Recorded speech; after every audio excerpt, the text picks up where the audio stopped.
Hello everyone! Ipapakita ko lang yung ilan sa mga collection ko. So, meron tayong jumpsuit. Super nice yan, padded. Nakuha ko siya sa bidding. Sobrang mahal pero worth it naman. Walang flaws, good as new. Tapos may paslit pa yan, as in bongga. Social na social. Tinry ko nga ibenta pero walang bumili kasi medyo pricey siya. So, itatago ko na lang. Isa na lang siya sa mga collection ko. Kasya naman siya sa akin. So, paminsan-minsan isusuot ko pa naman yan. Next is romper. Super nice. Pa-eyelet. Nakuha ko rin to sa bidding. Kasya yan sa akin. So, small to med. Super nice.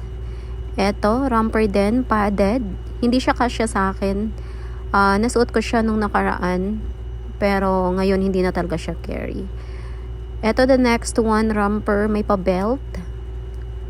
Pa-zipper sa likod, super nice. Kasya din yan sa akin kasi med. Ito pa, super bet. Kaya lang small siya guys. O, nakita nyo. Nakuha ko rin to sa bidding. Never ko nasuot kasi, super sikip, padded. Next one is Vietnam mini dress. Brand new. Padded rin. Mahilig ako sa padded. Para no need na mag-bra. Kahit wala tayong dibdib, carry lang yan. Importante padded. Charot. The next one, terno. So, blazer and shorts. And my favorite color, so, pwedeng pa-dress. Pwedeng lagyan mo rin ng inner.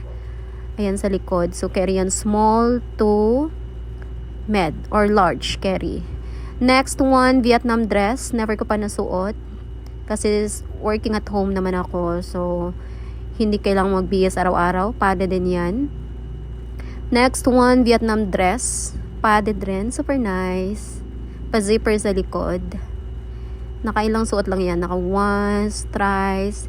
Eto, Vietnam mini dress. Padded rin. Parang vintage yung style yan. No?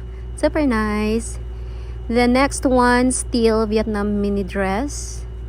Ayan. May kasama yung shorts, guys. Hindi ko na ipapakita. My favorite one. Ayan. Super nice, guys. So, ilan lang yan sa mga collection ko. Kaya yung mga binibenta ko, kung nakikita nyo, as in, ma-branded talaga. Napakaswerte nyo.